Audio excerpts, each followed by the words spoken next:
अभी आज़ादी हमारे जैसे लोगों के, फौजी जैसे लोगों के, दरोगा जी जैसे लोगों के जो मंच पर यहाँ पर उपस्थित हैं उन लोगों के लिए है, और तमाम मजदूर आज उन्हें आज़ादी का मतलब ही नहीं पता। आज़ादी का मतलब उन्हें सिखाना पड़ेगा और सबके पास मुझे जाना होगा, कंधे से कंधा मिलाना होगा और एकजुट सबको करना होगा। सबको एक बात बतानी होगी कि भैया तुम अपने हो और तुम आज स्वतंत्र हो। तो उसे तो पता ही नहीं है ABCD, वो तो शिक्षा के नाम पर वहाँ पर शून्य है अभी।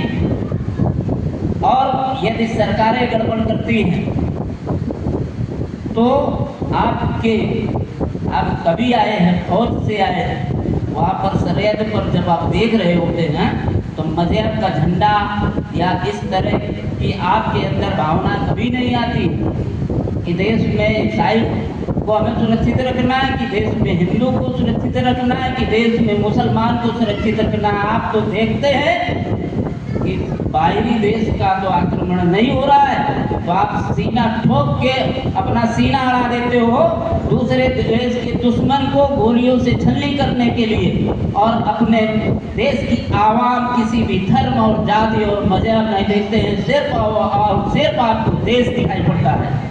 वो भावनाएं हमारे अंदर जागृत होंगी। इस तरह की भावनाएं यदि हम लेकर चलेंगे, और सरकारें कोई भी हो, किसी की हो, आपको बोलने का मौका मिला है, अभिव्यक्ति की आज़ादी मिली है, उन सरकारों को भी खींचो जो आपके अधिकारों का हनन कर रही है, आपके अधिकारों को छीन रही है। आज मैं देख रहा हूँ कि शिक्षा के नाम पर पाठशाला बंद किए जा रहे हैं, मधुशालाएं खोली जा रही हैं। मधुशाला खोलने का मतलब आप समझ रहे हैं, आपकी जनरेशन को खोखला कर देगी, आपकी जनरेशन को खोखला किया जाएगा। और शिक्षा, जहाँ पर शिक्षा पहुँचेगी, आप भी जानते हैं, जहाँ न पहुँचे रवि वहाँ पहुँचे कवि। कवि का मतलब ये होता है ज्ञानी।